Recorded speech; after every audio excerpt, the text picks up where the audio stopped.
The morning sun cast long shadows across the cobblestone courtyard of Windsor Castle as tourists began gathering for the daily changing of the guard ceremony. Among the crowd stood Marcus Thompson, a 32-year-old accountant from Chicago who had been planning this European vacation for over 2 years. He clutched his expensive camera with trembling hands, not from excitement, but from the 3 energy drinks he had consumed that morning to combat his jet lag. Marcus had always been fascinated by British traditions and military precision. Growing up, he had watched countless documentaries about the Royal Guards, their unwavering discipline, and their role in protecting the British monarchy. But what started as genuine admiration had evolved into something more obsessive over the years. His apartment back home was filled with memorabilia, books, and photographs related to the British royal family and their guards. The crowd around him buzzed with anticipation as families positioned themselves for the best viewing spots. Children sat on their parents' shoulders while elderly tourists adjusted their glasses and checked their cameras. The atmosphere was festive, filled with the chatter of multiple languages as visitors from around the world gathered to witness this centuries-old tradition. Standing near the front barrier, Marcus found himself just 15 feet away from where the guards would be stationed. His heart raced as he thought about the photographs he would capture, the stories he would tell his friends back home, and how this moment would become the highlight of his vacation. He had specifically chosen this spot after researching online forums and travel blogs for weeks, determined to get the perfect shots. As the ceremony began, the guards marched into position with their characteristic precision. Their red tunics were immaculate, their black bearskin hats perfectly positioned, and their boots moved in perfect synchronization. The sound of their marching echoed off the ancient stone walls, creating an almost hypnotic rhythm that seemed to transport everyone present back in time.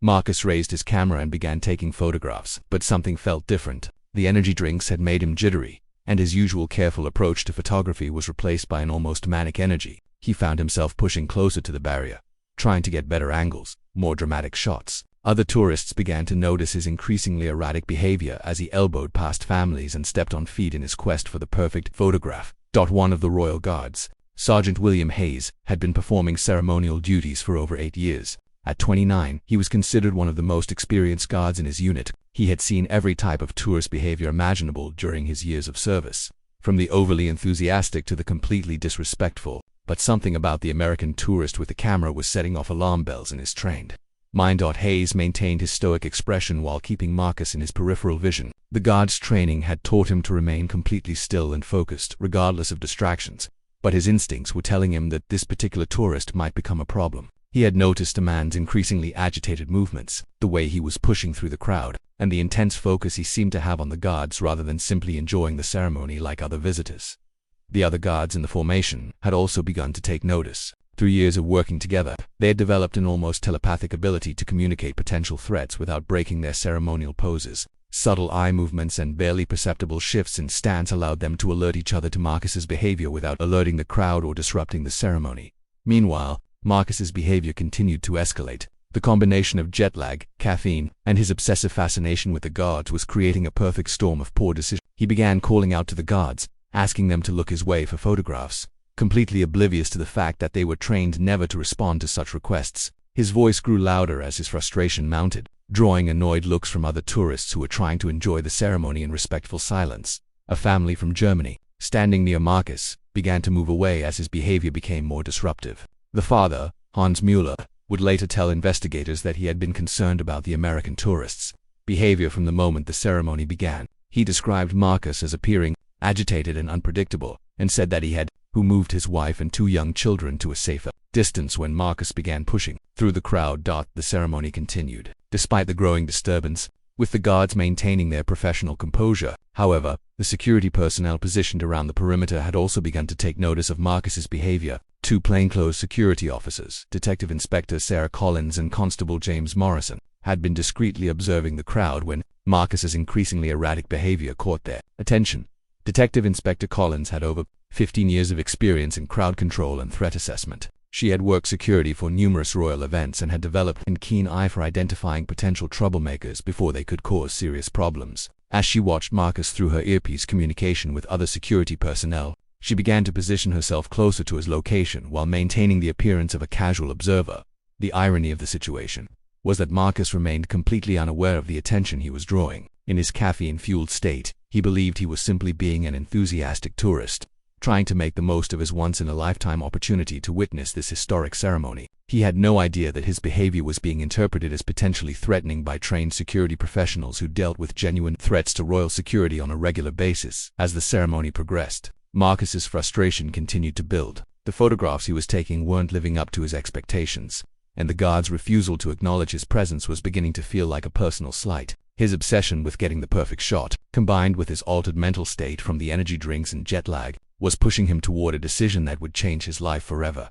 The crowd around him continued to enjoy the ceremony, completely unaware that they were about to witness an incident that would be talked about for years to come. Children pointed excitedly at the guards. Couples took selfies with the ceremony in the background, and elderly tourists shared stories about previous visits to the castle. The normal, peaceful atmosphere of a tourist attraction was about to be shattered by one man's poor judgment.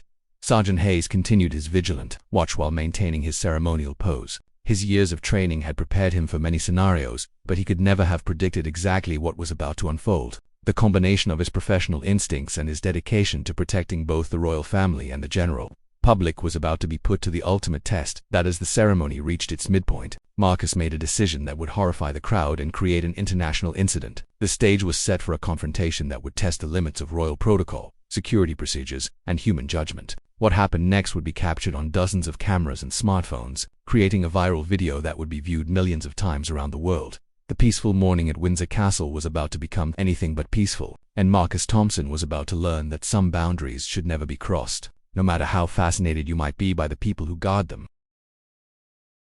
The moment that would change everything began with what seemed like an innocent step forward. Marcus had been growing increasingly frustrated with the distance between himself and the guards, feeling that the barrier was preventing him from capturing the dramatic close-up photographs he had envisioned. The energy drinks coursing through his system had amplified his natural impatience, and his judgment was becoming more impaired with each passing minute. Without thinking about the consequences, Marcus ducked under the protective rope that separated tourists from the ceremonial area. The action was so sudden and unexpected that nearby tourists didn't initially realize what was happening. A woman from Japan who had been taking a video of the ceremony inadvertently captured the exact moment Marcus crossed the barrier, creating footage that would later become crucial evidence in the investigation.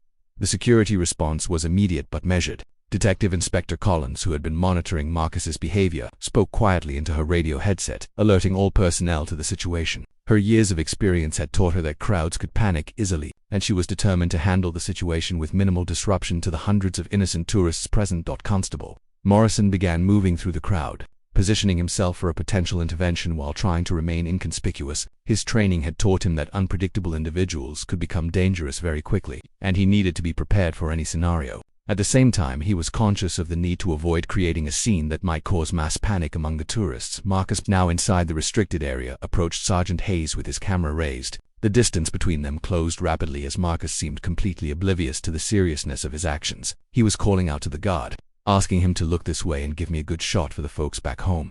His voice carried across the courtyard, and other tourists began to realize that something unusual was happening. Sergeant Hayes found himself in an extraordinarily difficult position. His ceremonial duties required him to remain motionless and silent, but his security training was screaming at him that this situation was potentially dangerous. He had no way of knowing whether Marcus was simply an overeager tourist or someone with more sinister intentions. The guard's training had taught him that even seemingly harmless individuals could pose real threats to royal security.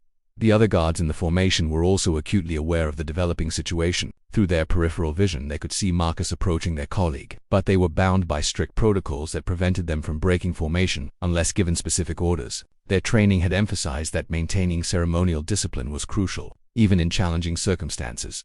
Meanwhile, the crowd's reaction was becoming more pronounced. Parents began pulling their children closer, while other tourists raised their phones and cameras to record what was unfolding. A teenage boy from Australia later described the moment as surreal, saying that everyone around him seemed to realize simultaneously that they were witnessing something extraordinary and potentially dangerous. Marcus continued his approach toward Sergeant Hayes, now standing less than 5 feet from the guard. His behavior had become even more erratic as the adrenaline of breaking through the barrier combined with his caffeine-induced agitation. He began gesturing wildly with his camera, trying to get the guard's attention, completely unaware that his actions were being interpreted as increasingly threatening by the security personnel surrounding the area. What Marcus didn't realize was that royal guards carry loaded weapons. As part of their ceremonial duties, Sergeant Hayes's rifle, while primarily ceremonial in appearance, was a functional firearm that could be used for protection if the situation demanded it. The weight of this responsibility was something Hayes carried every time he performed his duties,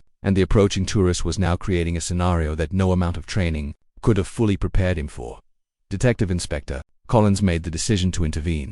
Before the situation could escalate further, she began approaching Marcus from behind, speaking in a calm but authoritative voice, trying to get him to step back from the guard. Her approach was careful and measured, designed to avoid startling Marcus while also preventing him from getting any closer to Sergeant Hayes. However, Marcus was so focused on his interaction with the guard that he didn't hear Collins approaching. His attention was completely consumed by his attempt to get Hayes to acknowledge him, and he seemed to have lost all awareness of his surroundings. This tunnel vision would prove to be a crucial factor in what happened next. The crowd had now become aware that this was not part of the normal ceremony. Murmurs of concern rippled through the assembled tourists as people began to understand that they were witnessing a genuine security incident. Some visitors began to move away from the area, while others remained frozen in place, unsure of how to react to the unprecedented situation. A British tourist, Margaret Williams, who had attended the ceremony many times over the years, later told reporters that she had never seen anything like it. She described the atmosphere as electric with tension and said that everyone present seemed to understand, instinctively, that they were witnessing something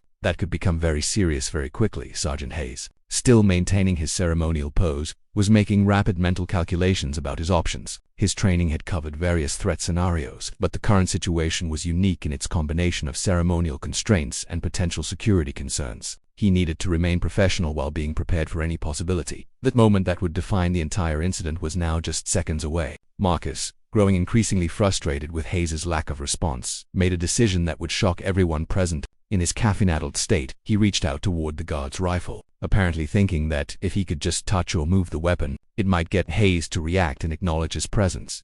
The crowd's collective gasp was audible across the entire courtyard as Marcus's hand extended toward the ceremonial rifle. Time seemed to slow down as everyone present realized that they were about to witness something unprecedented in the long history of royal ceremonies. Cameras and phones captured every moment of what would become one of the most dramatic security incidents in recent royal history.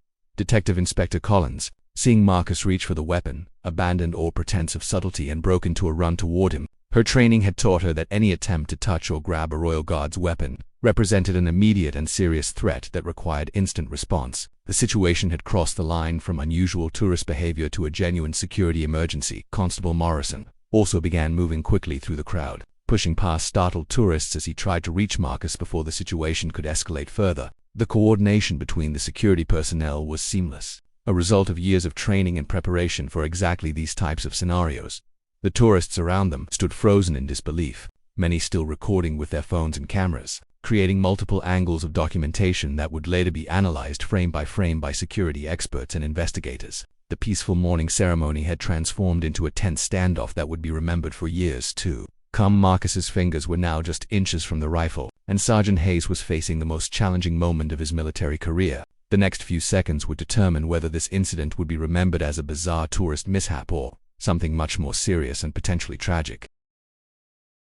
The instant Marcus's fingers made contact with Sergeant Hayes's rifle, everything changed. The ceremonial atmosphere that had pervaded Windsor Castle moments earlier evaporated as if someone had flipped a switch. Hayes, bound by his training and the immediate threat to his weapon, could no longer maintain his ceremonial pose. His military instincts took over as he gripped his rifle firmly and stepped back from Marcus, breaking the stillness that had defined his position just seconds before.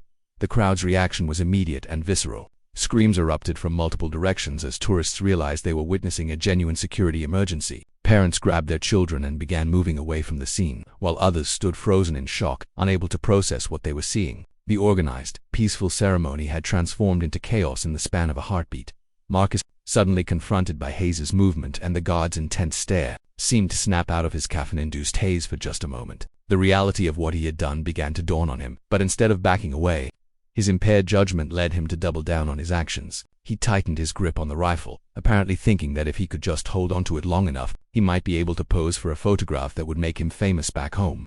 Detective Inspector Collins reached the scene just as Marcus's grip tightened on the weapon. Her years of training in crisis situations kicked in as she assessed the rapidly evolving scenario. She could see that Marcus was not releasing the rifle. Hayes was trying to maintain control of his weapon, and the crowd around them was beginning to panic. Every second that passed increased the risk of serious injury or worse. Sergeant Hayes found himself in an unprecedented situation that no amount of ceremonial training could have prepared him for. His rifle was being held by a civilian, His ceremonial duties had been completely disrupted, and he was responsible for ensuring that the situation didn't escalate into violence. His grip on the weapon remained firm as he tried to assess Marcus's intentions while being prepared for any possibility. The other guards in the formation were now faced with their own impossible decision. Their training dictated that they maintain their positions unless specifically ordered otherwise, but their colleague was clearly in distress and potentially in danger. The tension was visible on their faces as they struggled between following protocol and protecting their fellow guardsmen. Constable Morrison had almost reached the confrontation when he witnessed something that would haunt him for months afterward. Marcus, still holding onto the rifle and apparently frustrated by Hayes's attempts to reclaim it, began trying to turn the weapon toward himself. Whether he intended to pose for a selfie or was simply trying to examine the rifle more closely, his actions created a scenario where a loaded weapon was being pointed in multiple dangerous directions. The crowd's panic reached a crescendo as people began running in all directions. A family from Canada, the Johnsons, described the scene as absolute chaos with people screaming, children crying, and everyone trying to get as far away from the confrontation as possible. The father, David Johnson, later credited his wife's quick thinking with getting their family to safety before the situation could deteriorate further. Detective Inspector Collins made a split-second decision that would define her career. She lunged forward and grabbed Marcus around the waist, trying to pull him away from Sergeant Hayes and the rifle. Her move was calculated to minimize the risk of the weapon being discharged while attempting to end the confrontation as quickly as possible. However, Marcus's grip on the rifle meant that her intervention actually increased the immediate danger, as 3 people were now involved in a struggle over a loaded weapon. The sound of Collins's radio crackled with urgent communications as backup units were dispatched to the scene. The incident had been escalated to the highest priority level, with multiple units converging on Windsor Castle from locations across the region. The response was coordinated through the Central Command Center, where senior officers were monitoring the situation in real time through security cameras and radio communications. Sergeant Hayes, now engaged in a physical struggle for control of his weapon, was forced to abandon all pretense of ceremonial behavior. His military training took complete control as he used his superior strength and leverage to try to regain possession of his rifle. However, he was also acutely aware that any aggressive action on his part could result in serious injury to Marcus or Detective Inspector Collins, creating a delicate balance between assertiveness and restraint. That the struggle over the weapon lasted only seconds, but to everyone involved it felt like an eternity. Marcus's grip began to weaken as the reality of the situation finally penetrated his impaired judgment. The combination of Collins pulling him backward and Hayes's professional handling of the weapon gradually broke his hold on the rifle, but not before several terrifying moments where the weapon could have been discharged in any direction. During those crucial seconds, Constable Morrison reached the group and was able to secure Marcus's arms, preventing him from making another grab for the weapon. The coordination between Collins and Morrison was seamless, a result of their extensive training in crowd control and emergency response. Together they were able to restrain Marcus while allowing Sergeant Hayes to regain complete control of his rifle. The moment Hayes secured his weapon, he immediately returned to a defensive position, scanning the area for any additional threats while trying to process what had just occurred. His training had taught him that one incident could be a distraction for a larger attack, so he remained vigilant even as Marcus was being restrained just feet away from him. Marcus, now held securely by 2 police officers, seemed to finally understand the magnitude of what he had done. The caffeine-induced bravado that had driven his actions began to fade, replaced by a growing awareness of the serious legal and personal consequences he was facing. His attempts to struggle against the officer's restraint were half-hearted and quickly abandoned as reality set in. The crowd, which had scattered during the height of the confrontation, began to cautiously return to observe the aftermath. Many tourists continued recording with their phones, capturing footage that would soon be broadcast around the world. The incident had transformed from a local security matter into an international news story in the span of just a few minutes. Emergency medical personnel, who had been dispatched as part of the standard response to such incidents, arrived on the scene to assess whether anyone had been injured during the struggle. While no one had been seriously hurt, the psychological impact on everyone involved would take much longer to heal. The professional medical team quickly determined that Marcus appeared to be under the influence of stimulants, which helped explain his erratic behavior. As Marcus was led away in restraints, Sergeant Hayes faced the difficult task of determining whether the ceremony could continue or if it should be cancelled due to security concerns. The decision would ultimately rest with senior security officials, but Hayes knew that his recommendation would carry significant weight given his first-hand experience with the incident. The investigation into what had happened was already beginning, with witness statements being collected and video footage being reviewed by security experts. The incident would be analyzed from every possible angle to determine how security procedures might be improved to prevent similar occurrences in the future. For the hundreds of tourists who had witnessed the confrontation, the memory of what they had seen would stay with them forever. Many would later describe it as one of the most frightening moments of their lives, a reminder that even the most peaceful and ceremonial settings could become dangerous without warning. As Marcus was escorted away from the scene in restraints, the full weight of what had transpired began to settle over everyone present. Detective Inspector Collins maintained her professional composure while coordinating with the arriving backup units, but internally she was processing one of the most challenging incidents of her career. The successful resolution had prevented what could have been a tragedy, but the aftermath would require careful handling to restore confidence. In royal security procedures, the investigation began immediately, with senior officers from multiple agencies converging on Windsor Castle. Chief Inspector Robert Thornton, a 25-year veteran of Royal Protection Services, arrived within minutes of the incident to take command of the scene. His first priority was ensuring that no additional threats were present, followed by the systematic collection of evidence and witness testimony. Sergeant Hayes, still shaken from the confrontation, was interviewed extensively about every detail of the incident. His professional training had prepared him well for the physical aspects of the confrontation, but the psychological impact was significant. He described to investigators how Marcus's behavior had escalated so quickly that there had been little time to assess his true intentions before the situation became dangerous. The witness interviews revealed fascinating details about how the incident had unfolded from different perspectives.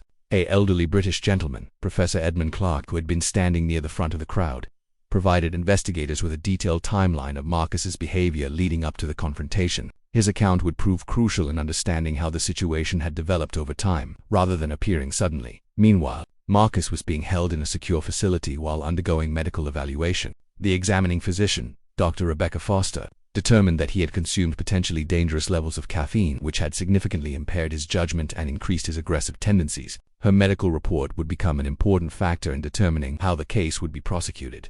The international media attention was swift and intense. Within hours, news outlets from around the world were reporting on the incident, with many using sensationalized headlines that didn't accurately reflect the complexity of what had occurred. The viral nature of the videos captured by tourists meant that millions of people were forming opinions about the incident based on incomplete information and dramatic footage. Back at Windsor Castle, the decision was made to cancel the remainder of the ceremony out of an abundance of caution. The hundreds of tourists who had planned to witness the complete event were understandably disappointed, but most expressed understanding about the security concerns. Many praised the professional response of the guards and security personnel who had handled such an unprecedented situation. The impact on Sergeant Hayes was profound and lasting. Despite his professional handling of the situation, he found himself questioning every aspect of his response and wondering if he could have done anything differently to prevent the confrontation. His commanding officer, Colonel James Mitchell, arranged for professional counseling to help Hayes process the psychological impact of the incident. The other guards in the formation also struggled with the aftermath of the incident. They had been forced to watch helplessly as their colleague dealt with a dangerous situation, bound by protocols that prevented them from intervening. The experience highlighted some potential gaps in their training that would need to be addressed to better prepare them for similar scenarios in the future. Detective Inspector Collins faced her own challenges in the aftermath of the incident. While her quick thinking and professional response had likely prevented a more serious outcome, she was required to undergo a thorough review of her actions as part of standard procedure. The investigation would examine every decision she had made during those crucial seconds when the situation could have gone either way.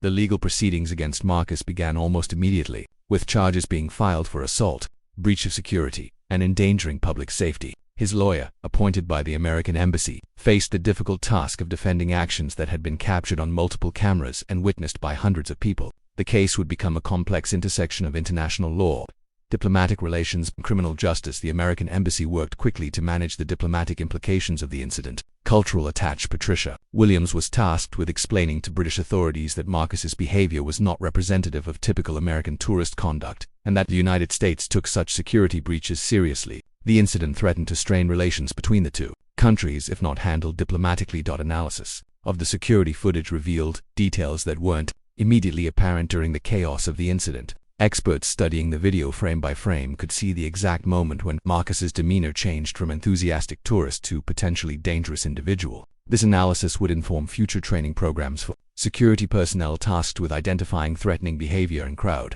situations. The psychological evaluation of Marcus revealed a complex picture of a man whose obsession with royal traditions had combined with poor judgment and chemical impairment to create a perfect storm of bad decisions. Dr. Sarah Henderson, the forensic psychologist assigned to evaluate him, found that Marcus genuinely had no intention of causing harm but had been incapable of understanding the consequences of his actions in his impaired state.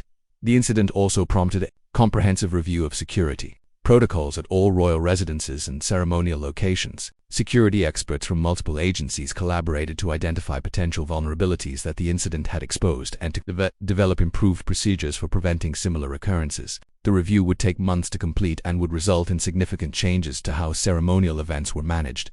For the tourists who had witnessed the incident, the experience was life-changing. Many reported feeling anxious about attending future public events, while others expressed a new appreciation for the professionalism of security personnel. The Johnson family from Canada decided to cut their vacation short and return home, feeling that they needed time to process what they had experienced. The social media response to the incident was immediate and polarized. Some criticized Marcus as a dangerous individual who could have caused serious harm, while others argued that he was simply an overzealous tourist who had made a terrible mistake. The debate raged across multiple platforms, with many people forming strong opinions based on incomplete information about what had actually occurred. Mental health experts used the incident as an opportunity to educate the public about the dangers of excessive caffeine consumption, particularly when combined with jet lag and high-stress situations. Dr. Michael Roberts, a specialist in addiction medicine, explained how energy drinks could significantly impair judgment and increase aggressive behavior in susceptible individuals. The incident also highlighted the challenges faced by ceremonial military units who must balance traditional protocols with modern security concerns. Military historians noted that the Royal Guards had never before faced a situation quite like this one, where their ceremonial duties directly conflicted with their security responsibilities. As the immediate crisis subsided, the tension turned to the long-term implications of what had occurred. The incident would be studied by security professionals around the world as an example of how quickly peaceful situations could become dangerous and how important. 3 weeks after the incident at Windsor Castle, the ripple effects continued to spread across multiple continents and institutions. Marcus Thompson sat in a London detention facility, finally sober and fully comprehending the magnitude of his actions for the first time since that fateful morning. The man who had once been a respected accountant with an unblemished record now faced the possibility of years in prison and a lifetime ban from entering the United Kingdom. His family back in Chicago was struggling with their own crisis. Marcus's sister, Jennifer Thompson Walsh, had to take leave from her job as a high school teacher after reporters began showing up at the school, asking for comments about her brother's behavior. His elderly parents, Robert and Martha Thompson, found themselves besieged by media attention in their quiet suburban neighborhood, where news vans lined the street for days after the story broke.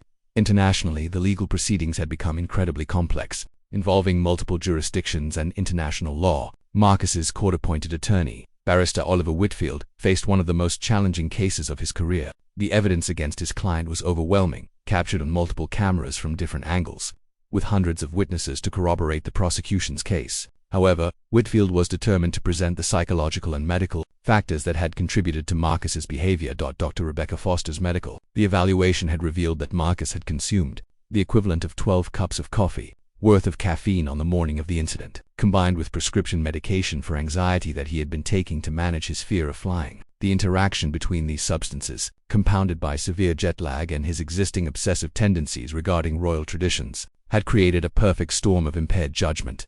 Meanwhile, Sergeant William Hayes was undergoing his own transformation. The incident had fundamentally changed how he approached his ceremonial duties, and he found himself constantly scanning crowds for potential threats, rather than maintaining the traditional detached focus that had defined his previous 8 years of service. Colonel James Mitchell had recommended Hayes for commendation for his professional handling of the situation, but the sergeant was struggling with the psychological aftermath. The counseling sessions provided by the military had helped Hayes understand that his response had been exemplary under the circumstances, but he continued to replay the incident in his mind, wondering if there were warning signs he should have noticed earlier. His wife Sarah Hayes described how her husband had changed since the incident, becoming more vigilant and protective, even in everyday situations far removed from his military duties. Detective Inspector Sarah Collins had been formally commended for her quick thinking and professional response to the crisis. However, she too was dealing with the psychological impact of having been involved in a struggle over a loaded weapon in front of hundreds of civilians. Her experience had reinforced her belief in the importance of comprehensive training, but it had also highlighted how unpredictable human behavior could be, even in controlled environments. The investigation into the incident had revealed several important lessons about crowd control and threat assessment. Chief Inspector Robert Thornton's comprehensive report identified multiple factors that had contributed to the escalation of the situation, including inadequate barriers between tourists and ceremonial areas, insufficient plainclothes security personnel, and gaps in training for identifying chemically impaired individuals in crowds. The changes implemented at Windsor Castle and other royal venues were extensive and expensive. New barriers were installed that made it much more difficult for tourists to access restricted areas, while the number of undercover security personnel was doubled for all ceremonial events. Advanced camera systems with facial recognition technology were also installed to help identify potentially problematic individuals before they could cause disruptions. The international diplomatic implications, but the incident had been carefully managed by both American and British governments. Ambassador Patricia Williams had worked tirelessly to prevent the incident from affecting broader diplomatic relations, emphasizing that Marcus's behavior was an isolated incident that did not reflect American attitudes toward British institutions or traditions. The media coverage had evolved significantly since the initial sensationalized report. Investigative journalists had uncovered the complex factors that had contributed to Marcus's behavior. 6 months after the incident that shocked the world, Marcus Thompson stood in a London courtroom facing the consequences of his actions. The man who had once been consumed by an obsession with British royal traditions now understood the gravity of what he had done and the lives he had affected. His appearance had changed dramatically during his time in detention, his face gaunt from stress and his eyes reflecting a newfound understanding of responsibility and remorse. The courtroom was packed with journalists, legal observers, and members of the public who had followed the case since its dramatic beginning. Judge Patricia Whitmore, known for her fair but firm approach to cases involving national security, presided over proceedings that would set important precedents for how similar incidents would be handled in the future. Marcus's defense team, led by barrister Oliver Whitfield, had spent months building a case that acknowledged his client's guilt while emphasizing the mental health and substance abuse factors that had contributed to his behavior. Medical experts testified about the dangerous effects of excessive caffeine consumption, particularly when combined with prescription anxiety medication and the stress of international travel. Dr. Sarah Henderson presented her comprehensive psychological evaluation, explaining how Marcus's underlying anxiety and depression had manifested as an obsessive fascination with royal traditions. She described how his careful planning for the trip had actually been a form of anxiety management that had ultimately backfired when combined with chemical impairment and sleep deprivation. The prosecution, led by Crown Prosecutor James Harrington, painted a different picture, while acknowledging the medical factors involved. Harrington argued that Marcus's actions had posed a genuine threat to national security and public safety. He presented testimony from security experts about how the incident had exposed vulnerabilities in royal protection and had required extensive and expensive security upgrades. Sergeant William Hayes provided testimony that was both professional and deeply personal. He described the terrifying moments when Marcus had grabbed his rifle and the split-second decisions he had been forced to make. However, Hayes also acknowledged that he had come to understand that Marcus had not intended to cause harm, even though his actions had created genuine danger. Detective Inspector Sarah Collins testified about her role in resolving the crisis, emphasizing the training and procedures that had enabled security personnel to prevent what could have been a tragic outcome. Her testimony highlighted the professionalism of British security services while also acknowledging the human cost of such incidents on all parties involved. The victim impact statements were particularly powerful. Hayes described how the incident had changed his approach to his ceremonial duties and had affected his personal life. Collins spoke about the ongoing the impact of having been involved in a struggle over a loaded weapon in front of hundreds of civilians. Representatives from the tourism industry testified about the broader impact of the incident on visitor confidence and the additional security measures that had been required at royal venues across the country. The economic cost of these changes ran into millions of pounds, money that could have been spent on other public services.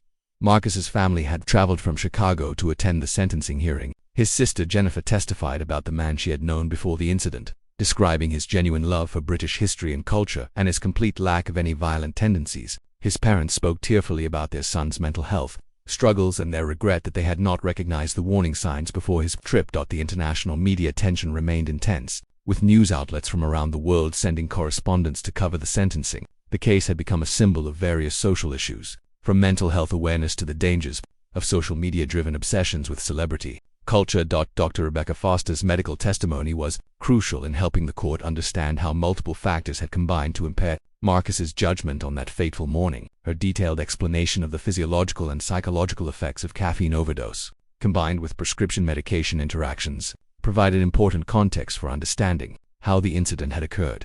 The defense presented character witnesses who testified about Marcus's previous good character and his genuine remorse for his actions. Former colleagues, neighbors, and friends described a man who had never shown any signs of aggressive or dangerous behavior prior to the incident. Mental health advocates had closely followed the case, using it to highlight the need for better awareness of the signs of psychological distress and the importance of proper medical supervision when using stimulants and prescription medications. Their advocacy had contributed. 2 new guidelines for travelers regarding caffeine consumption and medication management during international trips. The sentencing hearing also included testimony from tourism experts about the broader implications of the case for international travel and cultural exchange. They argued that while Marcus's actions were inexcusable, the incident should not be allowed to create barriers between nations or discourage cultural curiosity and international understanding. Judge Whitmore's sentencing decision reflected careful consideration of all the factors involved in the case. She acknowledged Marcus's genuine remorse and the medical factors that had contributed to his behavior, while also emphasizing the seriousness of his actions and their impact on national security and public safety.